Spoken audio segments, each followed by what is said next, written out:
Acara beribadah di Gereja Bethel Indonesia Purwodadi. Jemaat yang datang menggunakan kendaraan pribadi diharapkan untuk memarkirkan kendaraan di tempat yang sudah disediakan.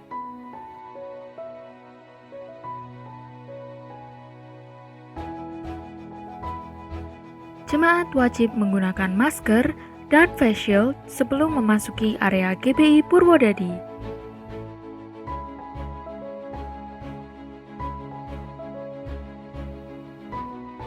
Selanjutnya, jemaat wajib mencuci tangan 6 langkah menggunakan alat cuci tangan tanpa sentuh.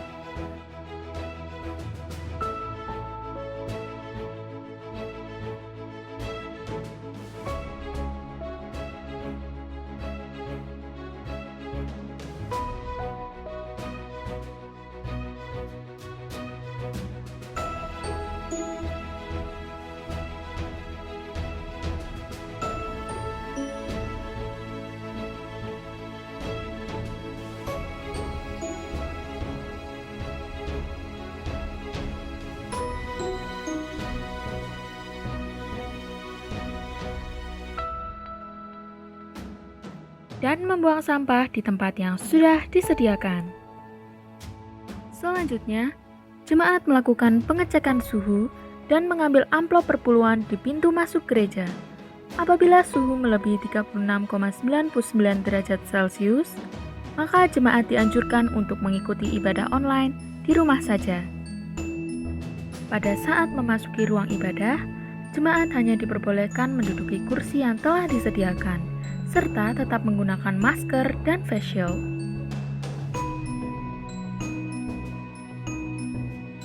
Seusai beribadah, jemaat dapat keluar dari ruang ibadah melalui pintu utama secara bergantian dan tidak meninggalkan barang atau sampah di ruang ibadah.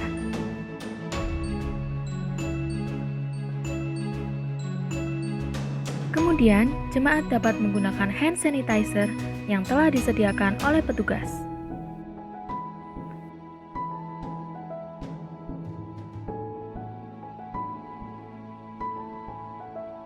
Jemaat dapat memberikan persembahan di tempat yang telah disediakan di pintu utama. Jemaat tidak perlu menggunakan amplop untuk persembahan selain persembahan perpuluhan. Selamat beribadah, Tuhan Yesus memberkati.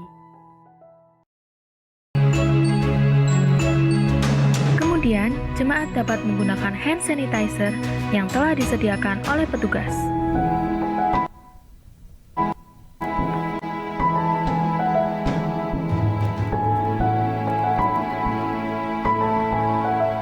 Jemaat dapat memberikan persembahan di tempat yang telah disediakan di pintu utama. Jemaat tidak perlu menggunakan amplop untuk persembahan selain persembahan perpuluhan. Selamat beribadah, Tuhan Yesus memberkati.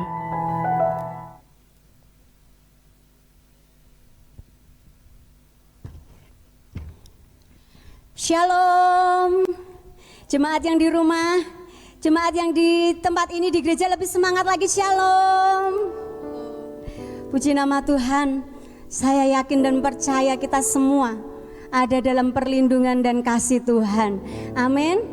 Mari saat ini kita akan satukan hati kita datang kepada Tuhan, menyembah, mengucap syukur, mengagungkan namanya. Sebab Tuhan Yesus Allah Juru Selamat kita, Dia layak dipuji, diagungkan. Mari kita datang kepada Tuhan, kita berdoa. Haleluya Tuhan Yesus. Oh syukur Tuhan, syukur Tuhan Yesus. Kami datang kepadamu Tuhan, kami datang kepadamu Tuhan. Oh Tuhan Yesus, terima kasih Bapa. Kami mengucap syukur atas segala kebaikan-Mu dalam hidup kami ya Tuhan. Kami menikmati pertolongan-Mu, kasih-Mu Tuhan dalam segala keadaan. Engkau Tuhan kami yang baik, Engkau Allah kami yang hidup, Tuhan yang tidak pernah meninggalkan kami. Dalam suka, bahkan dalam duka, dalam masalah dan pencobaan, Engkau tidak pernah meninggalkan kami. Engkau ada di setiap musim hidup kami ya Tuhan. Engkau menuntun kami. Kami bersyukur Kau sungguh Allah yang hidup Tuhan, ada dalam hidup kami. Karena itu saat ini kami datang kepadamu, mau menaikkan syukur, mau menyembah, mau mengagungkan Engkau saja ya Tuhan. Kami tinggikan Engkau, kami muliakan Engkau Tuhan Allah yang hidup. Demi nama-Mu Tuhan Yesus, kami datang kepadamu saat ini ya Tuhan. Haleluya. Amin. Mari umat Tuhan kita bangkit berdiri, kita mau mengagungkan Tuhan kita yang hidup. Haleluya.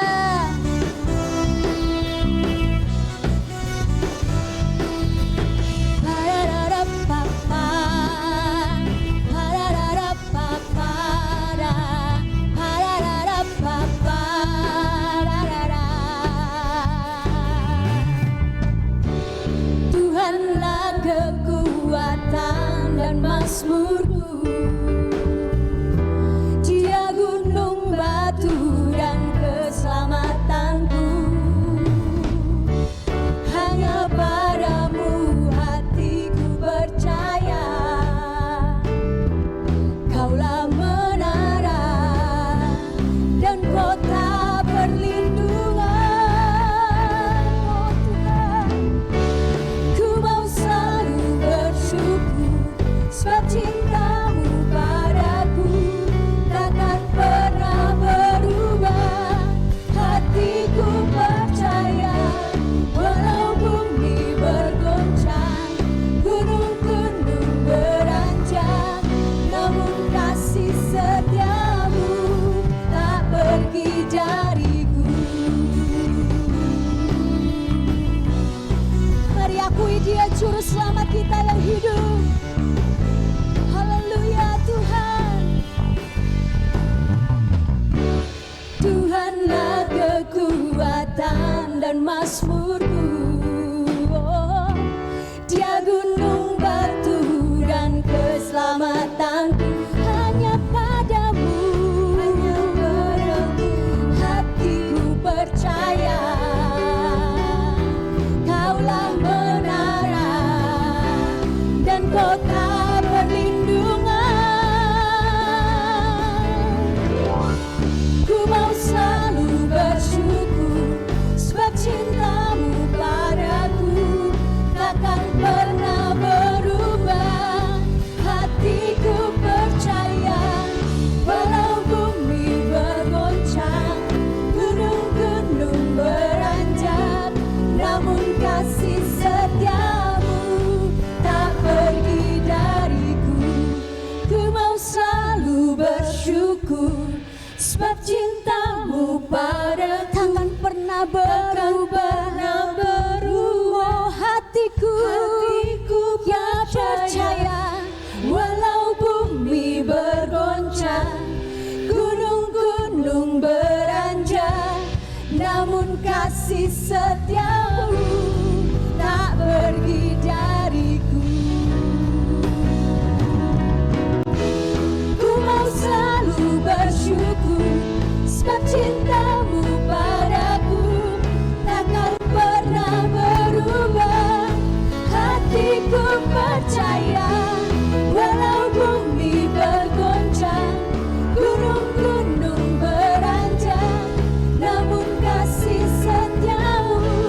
Sekali lagi katakan, ku mau selalu bersyukur, sebab cinta-Mu padaku takkan pernah berubah. Hatiku percaya, walau bumi bergoncang, gunung-gunung beranjak, namun kasih setia-Mu tak pergi dariku. Kasih setia-Mu tak pergi dariku. Kasih setia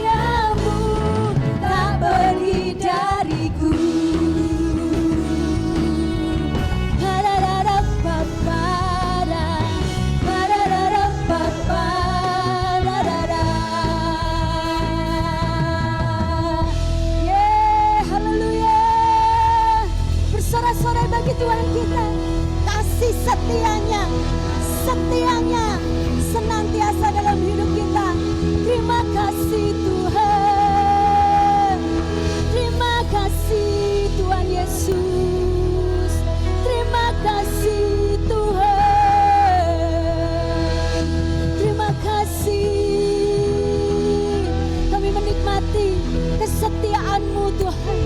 Kesetiaan-Mu ialah perisai dan pagar tembok yang melindungi hidup kami, yang menuntun hidup kami. Engkau ya Tuhan. Terima kasih Tuhan. Kami mengucap syukur. Sungguh kami orang-orang yang beruntung memiliki Engkau Tuhan, dan kami menjadi milik-Mu, umat kepunyaan-Mu yang Kau tuliskan di telapak tangan-Mu, yang Kau meteraikan dengan Roh Kudus-Mu Tuhan. Kami bersyukur Tuhan. Kami mengucap syukur, sungguh Engkau Tuhan yang tidak pernah meninggalkan hidup kami Tuhan. Dalam suka, dalam duka, Engkau selalu ada dalam hidup kami. Kami nyatakan Engkaulah juru selamat hidup kami ya Tuhan. Engkaulah penyelamat hidup kami saat ini dan sampai selama-lamanya. Engkaulah Yesus Kristus, juru selamat kami yang hidup. Allah yang mengampuni segala dosa dan kesalahan. Tuhan yang menebus hidup kami. Tuhan yang melayakkan hidup kami. Terima kasih Bapa. Kami mau bersyukur kepadamu. Kami mau nyatakan besar setiamu Tuhan dalam hidup kami ya Tuhan. Walau ku harus berjalan dalam lembah kekelaman, perlindungan-Mu oh Tuhan nyatalah bagi hidupku. Tiada pernah sedetik pun, tiada pernah Kau tinggalkan. Sungguh mulia dan sempurna, hanya Kau layak disembah.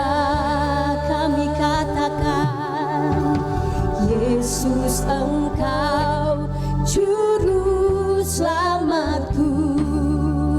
Dalam janji-Mu kemenanganku, selamanya kan ku nyatakan besar setiamu Tuhan di hidupku.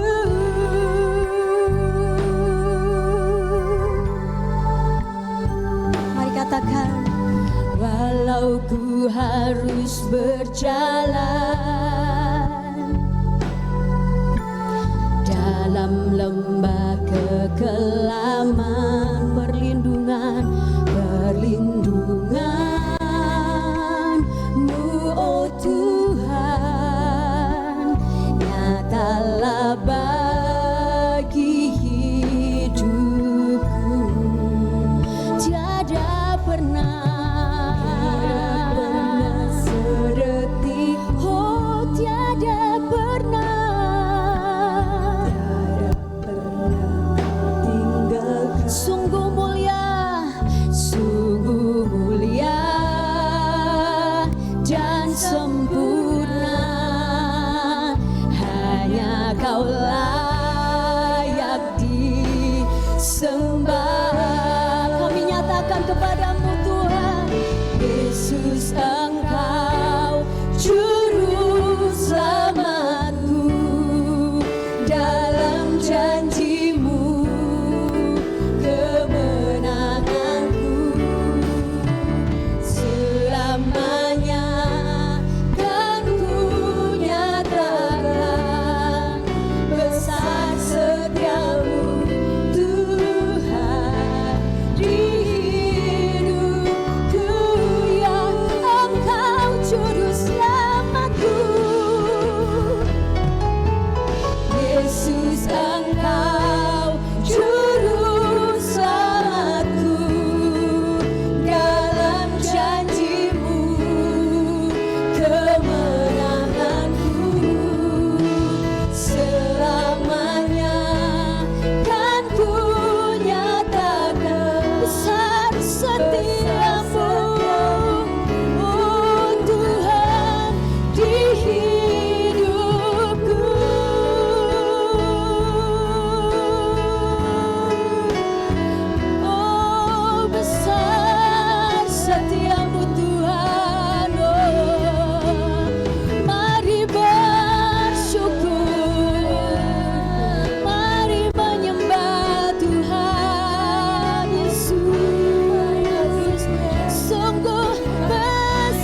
seperti Engkau Tuhan, tiada yang seperti-Mu ya Tuhan, Allah yang hidup, Tuhan yang hidup dalam hidup kami, Tuhan yang setia, Allah yang menyelamatkan kami, yang menuntun hidup kami ke jalan-jalan-Mu yang benar ya Tuhan.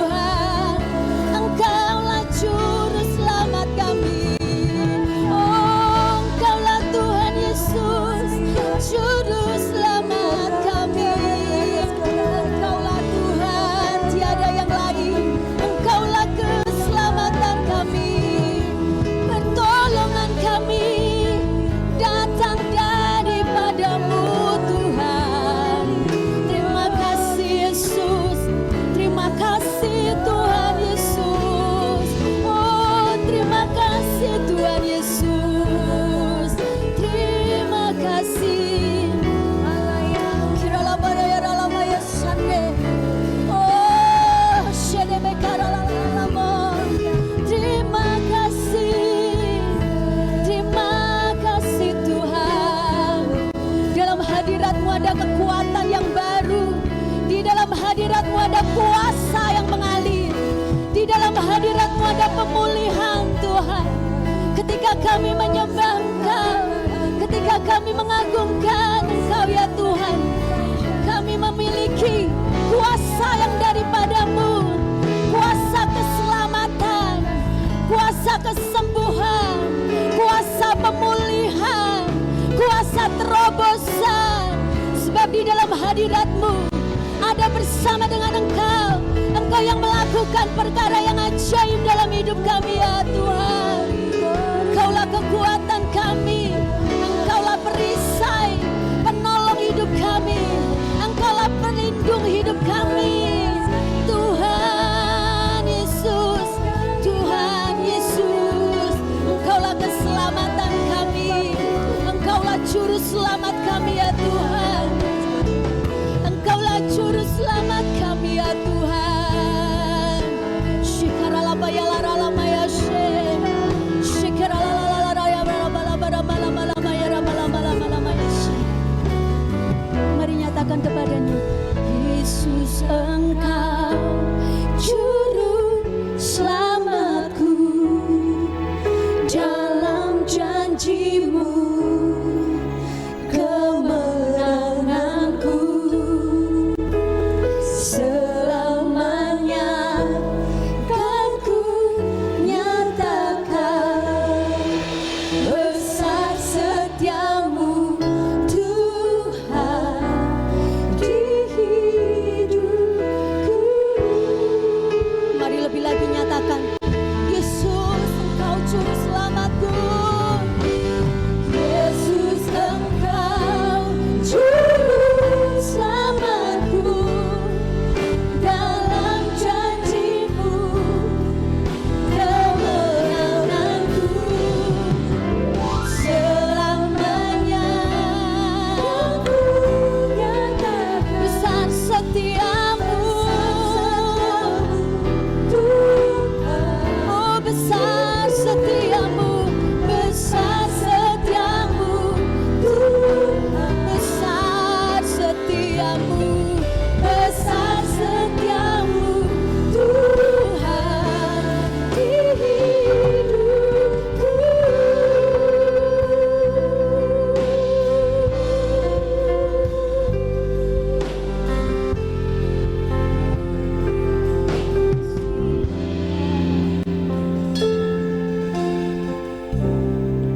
Tuhan, Bapa yang kami kenal dalam nama Tuhan Yesus Kristus, kami terus mengucap syukur. Bahkan di tengah situasi khusus, kami boleh bersekutu, memuliakan Tuhan, mempersembahkan ibadah kami.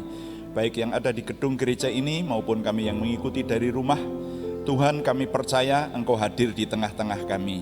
Bahkan ketika gambar dan suara ini dinikmati kapanpun dan didengarkan, yang mengikuti ibadah dan mendengarkan uraian firman Tuhan ini, Tuhan hadir di tengah kami, memberkati kami, memberikan kepada kami kuasa-Mu, sehingga firman-Mu yang penuh dengan kuasa itu menolong kami. Terus kami hidup melayani Tuhan, berbuah banyak untuk kemuliaan nama-Mu. Urapi kami semua, baik anak-Mu ini yang menyampaikan firman-Mu maupun kami semua yang mendengar, sehingga semua kami diberkati. Dalam nama Tuhan Yesus Kristus, kami sudah berdoa dan mengucap syukur. Haleluya. Amin. Silakan duduk kembali. Bapak Ibu yang ada di gedung gereja, juga Bapak Ibu Saudara jemaat yang mengikuti ibadah ini secara online, baik di kota Purwodadi Grobogan maupun kota-kota lain yang mengikutinya, semuanya salam puji Tuhan. Nah, kita masih melanjutkan tema mempersiapkan kemenangan, dan untuk bulan ini subtemanya adalah tetap menghasilkan buah. Nah, pagi hari ini judul khotbah yang saya sampaikan adalah kualitas untuk berbuah. Kualitas untuk berbuah. Mengingatkan bahwa murid Tuhan Yesus harus menghasilkan buah. Bahkan ketika dunia sekeliling sedang dalam kesesakan, murid itu harus menghasilkan buah. Itu sudah kita renungkan. Nah, perlu direnungkan bahwa untuk menghasilkan buah itu ada pohon atau apapun yang bisa menghasilkan buah. Ada pohon yang bisa berbuah, tapi ada pohon yang tidak bisa berbuah. Ada ranting yang bisa berbuah, tapi ada ranting yang tidak bisa berbuah. Nah, oleh karena itu kualitas untuk menghasilkan buah itu perlu kita renungkan hari ini. Mari kita baca dahulu kisah tentang Tuhan Yesus membangkitkan Lazarus. Itu ada hubungannya dengan kita memperlengkapi diri untuk berkualitas dalam menghasilkan buah. Seharusnya itu dibaca di Injil Yohanes pasal 11 seharusnya ayat 1 sampai ayat 44. Tetapi saya akan membaca untuk saudara ayat 38 sampai 40 dan ayat 43 sampai 44. Injil Yohanes pasal 11, nanti kalau di rumah saudara baca seluruh perikop ayat 1 sampai 44. Sekarang saya ingin membaca ayat 38 sampai ayat 40 untuk menyingkat waktu. Maka masgulah pula hati Yesus, lalu ia pergi ke kubur itu. Kubur itu adalah sebuah gua yang ditutup dengan batu. Kata Yesus, angkat batu itu. Marta, saudara orang yang meninggal itu, berkata kepadanya, Tuhan, ia sudah berbau, sebab sudah 4 hari ia mati. Jawab Yesus, bukankah sudah kukatakan kepadamu, jikalau engkau percaya, engkau akan melihat kemuliaan Allah. Sambung ayat 43. Dan sesudah berkata demikian, berserulah ia dengan suara keras, Lazarus, marilah keluar. Orang yang telah mati itu datang keluar, kaki dan tangannya masih terikat dengan kain kafan, dan mukanya tertutup dengan kain peluh. Kata Yesus kepada mereka, bukalah kain-kain itu dan biarkan ia pergi. Nah, sampai di situ pembacaan saya. Saya berharap saudara sudah tidak asing dengan kisah Tuhan Yesus membangkitkan Lazarus. Nah, dalam pokok bahasan hari ini, kualitas untuk berbuah, apa hubungannya dengan peristiwa Tuhan Yesus membangkitkan Lazarus ini? Saya ingin menyampaikan bagian yang pertama, saya beri judul penentu kemampuan berbuah. Bagian yang pertama, nanti ada 2 bagian. Judul bagian yang pertama, penentu kemampuan berbuah. Nah, dalam kita merenungkan penentu kemampuan untuk berbuah ini, mari kita renungkan ada kesuburan yang produktif. Ya, jadi kesuburan yang produktif. Kebanyakan pohon yang tidak menghasilkan buah itu adalah pohon yang tidak subur. Yang tumbuhnya kerdil, kurang gizi, atau bahkan yang penyakitan. Itu pohon yang tidak berbuah. Karena Tuhan Yesus menggunakan analogi pohon ya untuk menjelaskan tentang berbuah banyak itu di Injil Yohanes pasal 15 toh. Nah, pohon yang tidak hidup dengan normal itu jelas tidak dapat menghasilkan buah. Jadi yang tidak menghasilkan buah itulah yang oleh Tuhan Yesus dijelaskan pada zaman akhir akan dikumpulkan dan dicampakkan ke dalam api untuk dibakar. Jadi ini sudah kita renungkan juga. Nah, tapi ada lagi jenis pohon yang daunnya rimbun, pohonnya besar juga, tapi tidak menghasilkan buah, saudara. Oleh karena itu yang kita renungkan hari ini adalah kualitas untuk menghasilkan buah. Jadi belum tentu pohon yang tidak penyakitan, ada pohon yang subur, daunnya rimbun, tapi tidak menghasilkan buah. Barangkali sari makanan tidak diolah menjadi buah. Ya, kita sudah belajar dulu bahwa sari makanan itu semua dikumpulkan di daun dulu, lalu diubah menjadi buah. Tapi ini kalau berbicara berandai-andai, barangkali si pohon itu memang mengolah sari makanan di daun, tapi dikembalikan lagi untuk menjadi daun lagi, tapi tidak menjadi buah, supaya daunnya lebih rimbun seperti itu. Maka kalau saya analogikan, mungkin itu ada orang yang berusaha atau sebuah perusahaan yang keuntungannya tidak diambil, tapi dikembalikan lagi ke modal supaya profitnya menjadi lebih banyak. Nah, ini mirip pohon yang rimbun tapi nggak pernah ada buahnya. Tetapi akibatnya pohon yang gemuk subur tetapi tidak menghasilkan buah itu menjadikannya mandul di hadapan pemiliknya. Nah, ini bagian pertama, poin pertama. Mari kita lihat masih di bagian pertama ini. Penentu kemampuan berbuah. Poin yang kedua dari bagian pertama ini saya beri subjudul murid Yesus yang menghasilkan, murid Yesus yang berkualitas maksud saya. Nah, kualitas yang menghasilkan buah itu kalau diterapkan ke dalam kehidupan murid Tuhan Yesus, maka untuk dapat menghasilkan buah, murid itu harus berkualitas. Murid itu, saudara dan saya, itu harus bermutu, saudara. Nah, mari sekarang kita lihat sebagai murid Tuhan Yesus, kita ini memang bermutu layak menghasilkan buah atau enggak? Itu. Ya, saudara sudah saya ajak merenungkan apa maksudnya berbuah. Ya, berbuah itu menghasilkan pohon baru yang sama dengan pohon lama. Kemarin kesimpulan yang kita buat seperti itu. Nah, untuk itu maka dengan sendirinya murid itu adalah seorang yang sudah harus mengenal gurunya, sudah meyakini kehebatan gurunya, menyerap pelajaran dari gurunya, dan akhirnya menjadi seperti gurunya, baru dikatakan murid.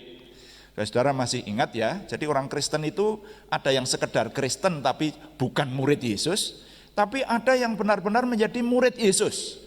Nah, yang saya ajak saudara merenungkan di hari-hari ini adalah kita yang murid Yesus, bukan sekedar orang Kristen, bukan sekedar Kristen-Kristenan gitu saudara ya.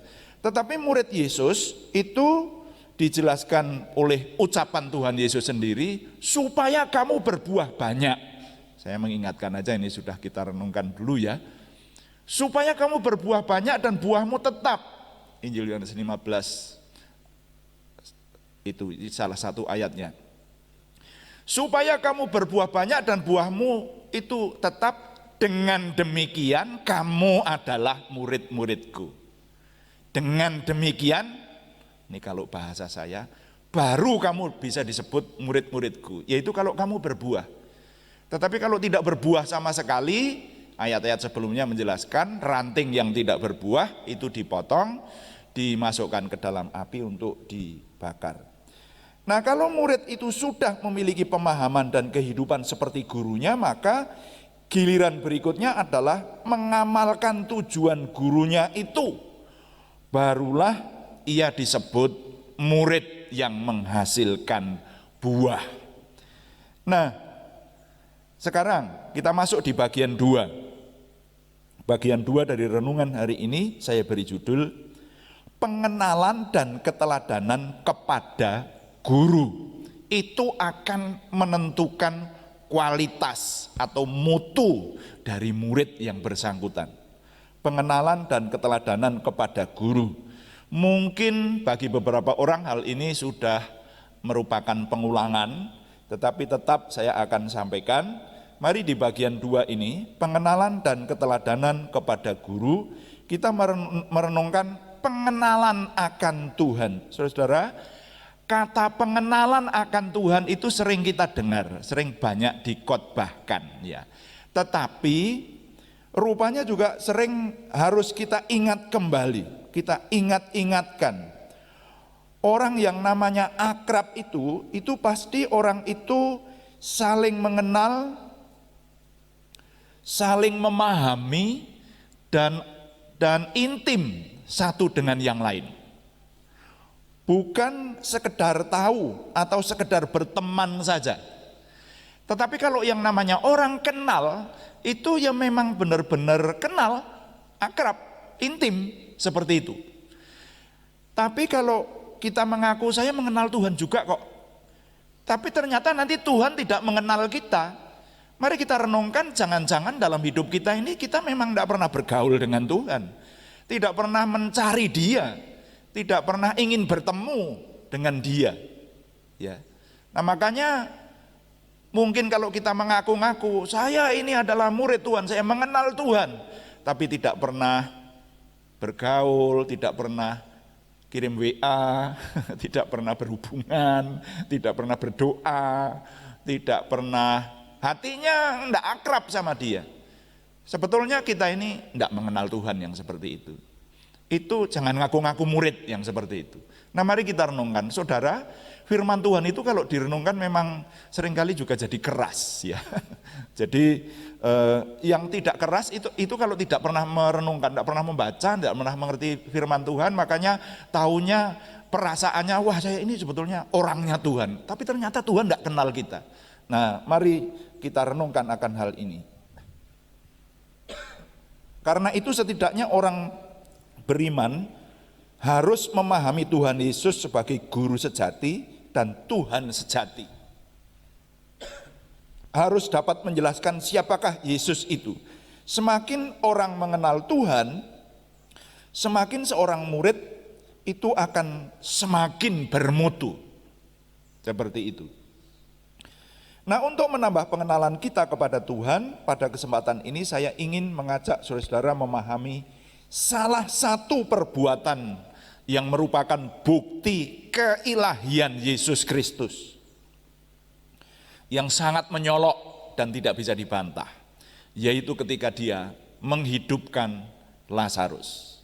Nah, mari bagian yang terakhir ini, mari kita renungkan, memahami keilahian Tuhan Yesus.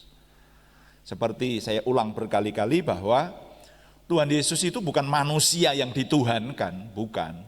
Seperti yang diolok-olokkan orang-orang yang tidak suka kepada iman Kristen. Yesus itu manusia kok dialahkan, mempersekutukan Allah dengan manusia, dikatakan semacam itu.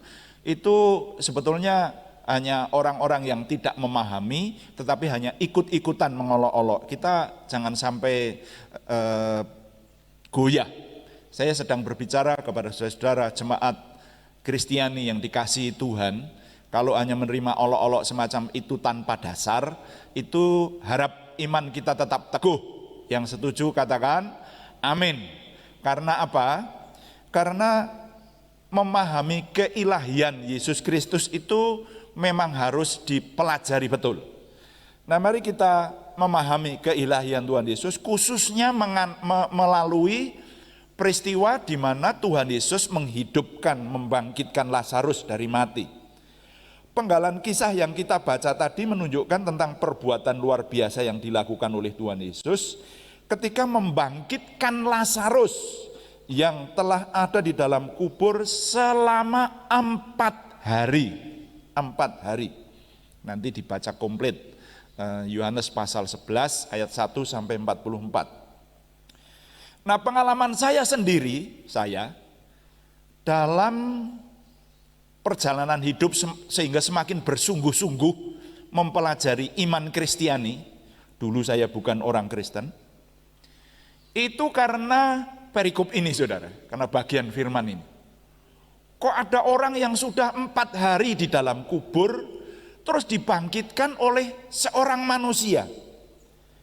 Nah, mungkin ada yang masih mempertanyakan sebenarnya kisah ini benar atau tidak. Kisah ini dongeng atau bukan? Karena tidak mungkin orang yang sudah dikubur dibangkitkan. Tambahan lagi masih ada informasi bahwa kitab suci orang Kristen itu sudah diubah-ubah, sudah tidak asli. Saya ingin mengajak Bapak Ibu Saudara merenungkan hal ini supaya kita berkualitas untuk menghasilkan buah. Yang setuju katakan amin, saudara-saudara. Dalam hal ini saya belajar lama dan kesimpulan saya adalah bahwa soal kitab suci Injil yang sudah diubah itu, kalau tuduhan itu benar, maka tuduhan itu seharusnya bisa menjelaskan bahwa kitab suci Injil ini sudah diubah. Yang belum diubah itu harusnya bisa ditunjukkan. Kata-kata yang belum diubah itu mana, diubah karena apa, sejarahnya bagaimana. Nah, itu harusnya dengan rinci semacam itu. Tapi tuduhan yang sekarang kita terima, saudara-saudara, maaf ini saya sedang mengajak saudara-saudara untuk memperkuat iman Kristiani kita, supaya tuduhan-tuduhan itu dapat kita tangkal. Saya sedang tidak ingin mengupas agama lain atau pihak lain yang menuduh, tetapi saya hari ini sedang memperkuat iman Kristiani kita supaya kita jangan goyah semacam itu, karena saya pernah goyah, saudara, ya dulu ya. Nah, sepanjang pengetahuan saya, tuduhan bahwa kitab suci Injil itu telah diubah itu hanya berdasarkan pewahyuan kepada satu orang saja, dan pewahyuan itu tidak ada bukti yang lain. Saya memberi contoh. Pewahyuan kepada Musa itu ada saksinya, ada buktinya. Ketika Tuhan hadir di Gunung Sinai, sejarahnya ada. Gunung Sinai diliputi oleh kuasa Tuhan, dan orang bangsa pilihan Tuhan waktu itu mendekati gunung aja takut karena terjadi gemetaran sedemikian rupa. Rupanya bumi mirip ada gempa bumi semacam itu. Tuhan hadir, api kelihatan di situ, kilat sabung menyambung, suara terdengar, sehingga orang menjadi takut setengah mati. Dan Musa justru naik ke atas Gunung Sinai, lalu menerima pewahyuan dari Tuhan, dan dia menuliskan kitab Taurat. Nah, itu ada saksi. Tapi kalau ada seseorang yang mendapat pewahyuan dan tidak ada penyangatan atau penegasan yang ilahi semacam itu, hanya sekedar berkata, saya dapat pewahyuan loh, kitab suci itu sudah diubah. Begitu. Yang benar adalah pewahyuan ini. Itu kalau bagi saya itu sangat dipertanyakan. Dan itu terjadi 600 tahun lebih setelah Alkitab itu ada. Terjadi setengah milenium lebih. Jadi tuduhan itu tidak berdasar. Saya menyimpulkan lebih banyak sebagai fitnah, saudara. Saudara umat Kristiani jangan sampai tergeser imannya gara-gara mendengar bahwa kitab suci itu sudah diubah. Nah, bahkan pewahyuan itu dikatakan bukan dari Tuhan langsung. Musa menerima pewahyuan dari Tuhan dan dituliskan menjadi kitab Taurat. Tapi kalau tuduhan ini diterima konon melalui malaikat Jibril, melalui pribadi yang dipercaya sebagai malaikat Jibril. Pertanyaannya, kalau kita umat Kristiani mempertanyakan, memang itu malaikat Jibril sungguhan atau bukan? Karena di kitab suci kita dituliskan di 2 Korintus pasal 11 ayat 14, iblis bisa menyamar sebagai malaikat terang. Dan itu untuk mengetahui bahwa itu malaikat atau bukan, kalau secara iman Kristiani ada mekanismenya. Firman Tuhan menjelaskan. Nah, tapi sekali lagi saya sedang tidak membicarakan pihak penuduh, tetapi saya sedang menyampaikan kepada saudara umat Kristiani supaya iman saudara jangan goyah karena tuduhan-tuduhan semacam itu. Dengan pemahaman itu, umat Kristiani menyimpulkan bahwa sejarah suci yang didokumentasikan dalam Injil adalah sejarah yang benar. Amin. Kebenarannya hingga hari ini tidak terbantah, saudara. Ya. Maka kisah Tuhan Yesus membangkitkan Lazarus itu bagi umat Kristiani adalah otentik. Banyak saksi yang melihat secara langsung bahwa Lazarus benar-benar hidup kembali. Marilah kisah luar biasa ini kita renungkan. Ada nyawa seseorang yang sudah keluar dari tubuhnya. Lalu pertanyaan saya secara pribadi waktu itu, lah nyawa ini berarti kalau sudah keluar dari tubuh terus kemana? Saya sempat menceritakan di sini ya, ada teman hamba Tuhan di Tawangmangu yang pernah mati, saudara. Sekarang masih hidup, masih muda, saudara. Dan dia cerita kepada saya waktu kecelakaan, dia berdua boncengan, lalu yang diboncengkan itu tiba-tiba juga ketemu dengan dia dan dia tahu teman saya yang hamba Tuhan ini melihat tubuhnya udah ditangisi sama istrinya, sama orang-orang lain, begitu. Dan dia katanya merasa ada 4 orang di sekeliling dia yang bisa diajak berbicara. Dia berbicara sama istrinya nggak dijawab. Lalu dia hanya berbicara kepada temannya yang tadinya boncengan itu, lalu dia sadar, wah ini berarti sudah keluar dari tubuh ini, katanya begitulah kalau saya jelaskan dengan bahasa saya. Makanya ada 2 orang lain, diperkirakan malaikat rupanya ini, penjemput ini rupanya. Nah tapi teman saya ini terus berkata kepada temannya ini, wah kamu kok juga ikut ke sini, kamu kok nggak kembali ke tubuhmu? Temannya itu berkata, wah tubuh saya rusak Pak, kepalanya hancur, menjawab seperti itu. Nah maka teman saya ini kemudian mencari-cari tubuhnya nggak ketemu karena sudah dikubur.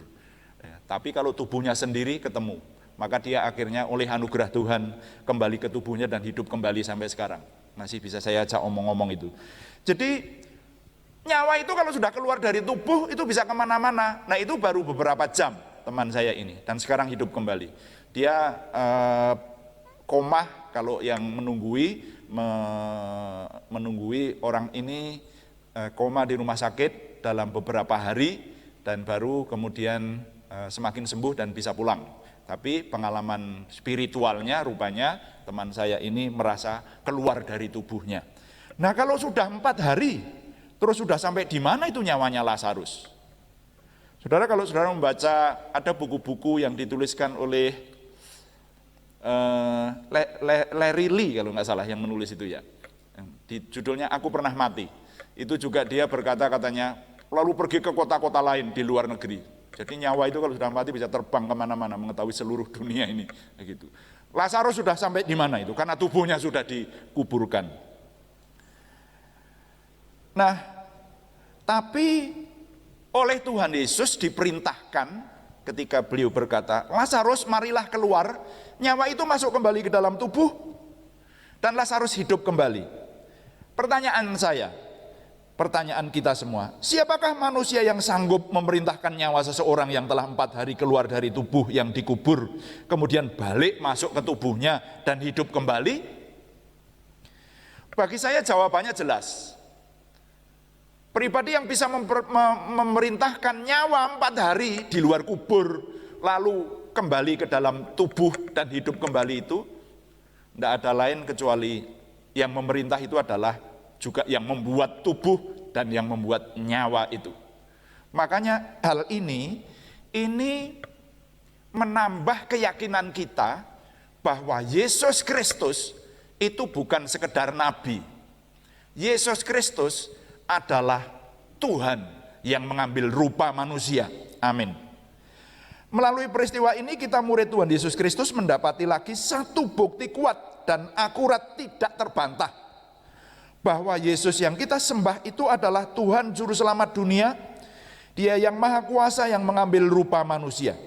Dengan pemahaman di kisah ini, kita para murid Tuhan Yesus semakin dibekali bukti bahwa Yesus Kristus sebagai Juru Selamat dunia itu benar-benar Tuhan yang Maha Kuasa. Pemahaman ini akan semakin membekali dalam kita memberitakan kabar keselamatan, sehingga kita ini imannya semakin berkualitas. Halo. Semakin bermutu. Semakin mengenal Tuhan, semakin kita menjadi pemberita kabar keselamatan yang berkualitas. Karena itu mari kita renungkan, bawa pulang pemahaman ini. Kata penutupnya adalah perbuatan mujizat Tuhan Yesus Kristus memantapkan bukti keilahian Yesus Kristus sebagai Tuhan dan Juru Selamat kita. Ingat kesimpulan hari ini. Perbuatan mujizat Tuhan Yesus Kristus memantapkan bukti keilahian Yesus Kristus sebagai Tuhan dan Juru Selamat dunia. Waktu-waktu yang akan datang, kita akan lebih mengenal lagi tentang Yesus Kristus, supaya kita menjadi pemberita kabar keselamatan yang semakin berkualitas. Tuhan dipuji, amin. Mari kita berdoa. Terus saya mengajak Bapak Ibu Saudara, setelah mendengarkan firman Tuhan, masukilah saat teduh. Berdiam diri di hadapan Tuhan dan mengendapkan firman Tuhan ini dan mohon kepadanya supaya firman ini tertanam di dalam sikap batin kita. Dan kita masing-masing benar-benar walaupun di situasi khusus semacam ini, sesuai dengan yang sudah banyak kita renungkan, kita menjadi pemberita kabar keselamatan yang berkualitas. Mohon kepada Tuhan supaya bahkan di tengah-tengah dunia yang mengalami kesesakan, kita diizinkan Tuhan, kita diberi kuasa oleh Tuhan untuk bekerja, menghasilkan buah, dan kita sebagai pemberita-pemberita yang berkualitas. Haleluya. Haleluya. Berikan ku hati seperti hatimu yang penuh dengan belas kasihan. Berikan ku mata seperti matamu memandang tuaian di sekelilingku. Mari kita bangkit berdiri, saudara yang di rumah juga. Mari kita bangkit berdiri. Tanganmu untuk melakukan tugasmu. Berikan ku kakimu melangkah dalam rencanamu. Berikan ku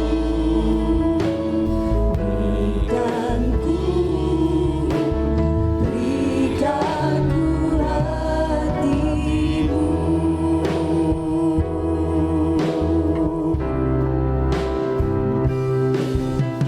Berikan ku hati seperti hatimu yang penuh dengan belas kasihan. Berikan ku mata seperti matamu memandang tuaian di sekelilingku. Berikan ku tanganmu untuk melakukan tugasmu. Berikan ku kakimu melangkah dalam rencanamu. Berikan ku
Tuhan, Bapa yang kami kenal dalam nama Tuhan Yesus Kristus, sungguh kami bersyukur firman-Mu menguatkan kami Tuhan, supaya kami bukan hanya menjadi orang-orang beriman biasa. Kami bukan hanya menjadi orang-orang lumrah, tetapi kami lebih dari yang lain. Kami sebagai murid Yesus, dan murid Yesus harus menghasilkan seperti firman-Mu. Karena itu kami merendahkan diri mohon kepada Tuhan, supaya Tuhan memberikan kemampuan kepada kami untuk menghasilkan banyak buah dan buahnya tetap seperti yang Engkau janjikan kepada kami. Maka kami benar-benar menjadi murid Tuhan yang handal, yang boleh Tuhan pakai untuk kemuliaan nama-Mu. Berikan kepada kami dapat memberitakan kabar keselamatan kepada orang-orang lain di sekeliling kami, dan berikan Tuhan nama-Mu ditinggikan melalui semua yang kami kerjakan. Terima kasih, hari ini kami diperkuat lagi kualitas iman kami dengan mempercayai bahwa Tuhan Yesus mempunyai sifat keilahian yang luar biasa ketika membangkitkan Lazarus yang sudah 4 hari dalam kubur. Sejarah yang benar, yang tidak terbantah, bahwa Tuhan adalah yang maha kuasa yang mengambil rupa manusia. Karena itu kami berbangga hati, berbesar hati.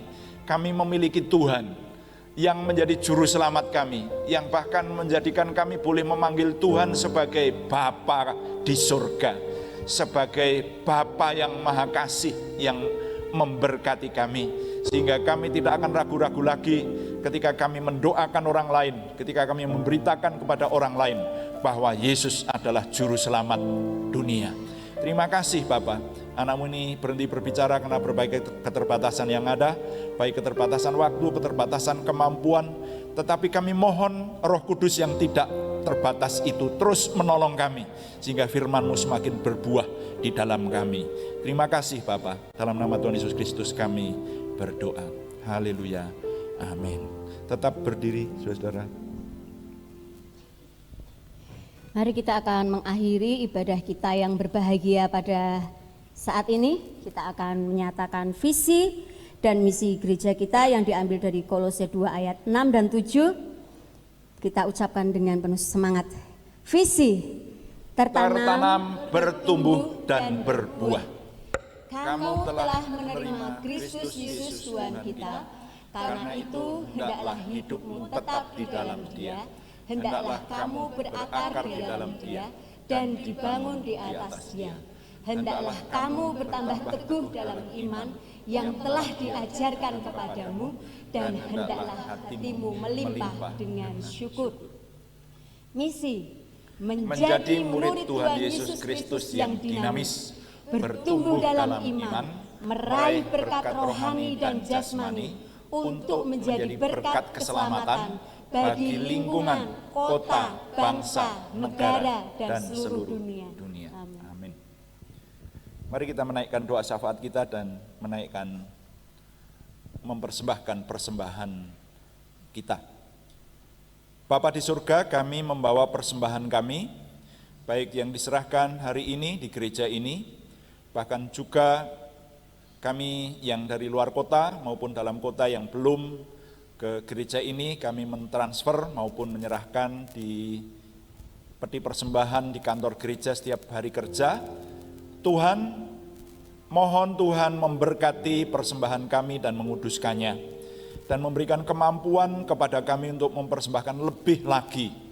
Karena kami percaya kalau kami mempersembahkan lebih baik lagi, berarti kami sudah diberkati. Dan kami menyadari bahwa persembahan adalah bagian dari ibadah kami. Terima kasih Bapa di surga. Dalam nama Tuhan Yesus Kristus kami persembahkan persembahan kami.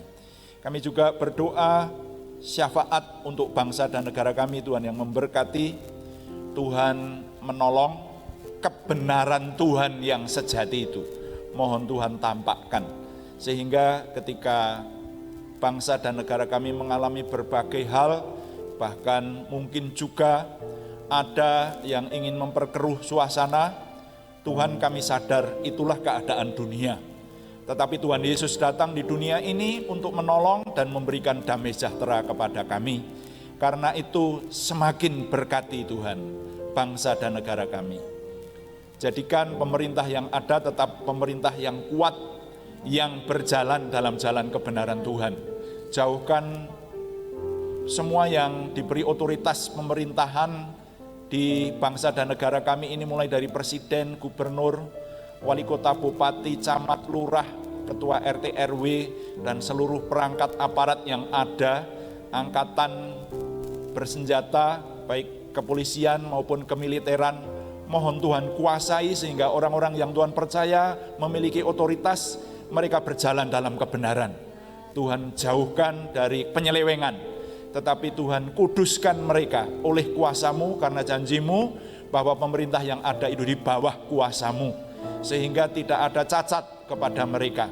Dan jadikan kekuatan dan damai sejahtera yang ada dalam pemerintahan kami dapat dirasakan oleh seluruh rakyat di bangsa dan negara Indonesia ini. Ini doa kami, Tuhan menjadikan kami dapat keluar dari situasi khusus yang menekan, tetapi Tuhan memberikan kenormalan hidup ke depan ini.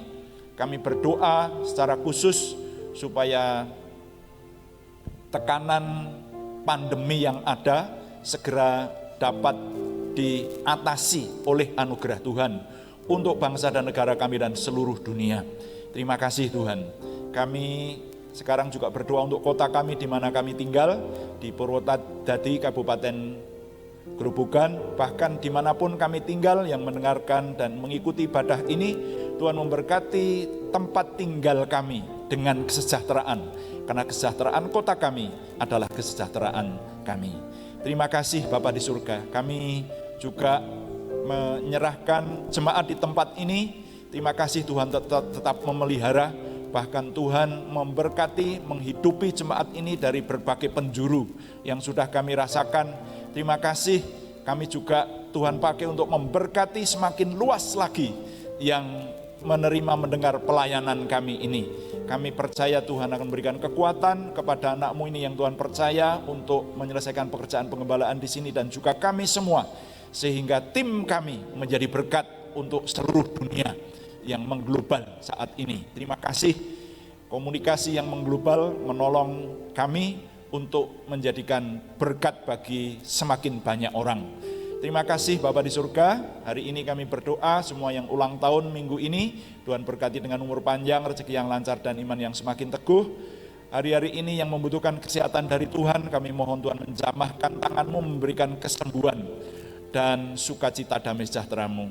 Izinkan kami mengakhiri ibadah hari ini untuk pulang ke rumah kami masing-masing yang ada di gedung gereja ini, dan kami selesai ibadah ini dapat melanjutkan kegiatan kami untuk kemuliaan Tuhan. Minggu depan dan hari-hari yang sudah ditentukan, kami kembali akan bertemu, bersekutu untuk memuliakan Tuhan dengan ibadah lebih indah, berkat lebih meningkat. Terima kasih Bapa, kami mohon Tuhan yang menyempurnakan doa kami oleh pertolongan dan pimpinan Roh Kudus. Dan juga kami berdoa secara khusus untuk perayaan Natal, walaupun di dalam situasi khusus, berikan kepada kami dapat mempersembahkan dengan baik dan juga merayakan Natal dengan khidmat untuk memuliakan Tuhan dan menambahkan keteguhan iman kami. Terima kasih Bapa, dalam nama Tuhan Yesus Kristus, dengan mantap kami persembahkan doa ini. Saudara jemaat yang dikasihi Tuhan, baik yang ada di gedung gereja ini yang maupun yang mengikuti secara online dari rumah, angkat hatimu, tadahkan tanganmu, terimalah berkat Tuhan. Tuhan memberkati engkau, Tuhan memberkati hidupmu, Tuhan memberkati buah kandunganmu, Tuhan memberkati keluargamu, Tuhan memberkati sekolah kuliahmu, Tuhan memberkati pekerjaanmu, Tuhan memberkati usahamu, Tuhan memberkati warungmu, Tuhan memberkati usaha bengkelmu, Tuhan memberkati keahlianmu, Tuhan memberkati sawah ladangmu, Tuhan memberkati tokomu, Tuhan memberkati peternakanmu, Tuhan memberkati apapun yang dikerjakan oleh tanganmu dengan berkat-berkat keberhasilan, berkat kemakmuran, berkat kelimpahan. Tuhan menjagai engkau dengan ketertiban, keamanan. Tuhan memberikan kepadamu jalan keluar dari berbagai masalah yang saudara hadapi. Tuhan memberikan kepadamu terobosan baru sehingga hidupmu menjadi sukses berhasil. Tuhan menambahkan kepadamu kesehatan, kekuatan, limpah rahmat, nikmat, sukacita, damai sejahtera dari Allah Yehuwah Bapa Surgawi, Sang Putra Mesias Juru Selamat kita, dan persekutuan dengan Roh Kudus sekarang sampai selama-lamanya. Semua berkat ini kita terima dalam nama Tuhan Yesus Kristus. Katakan bersama. Amin. Silakan duduk kembali dan berdoa mengucap syukur.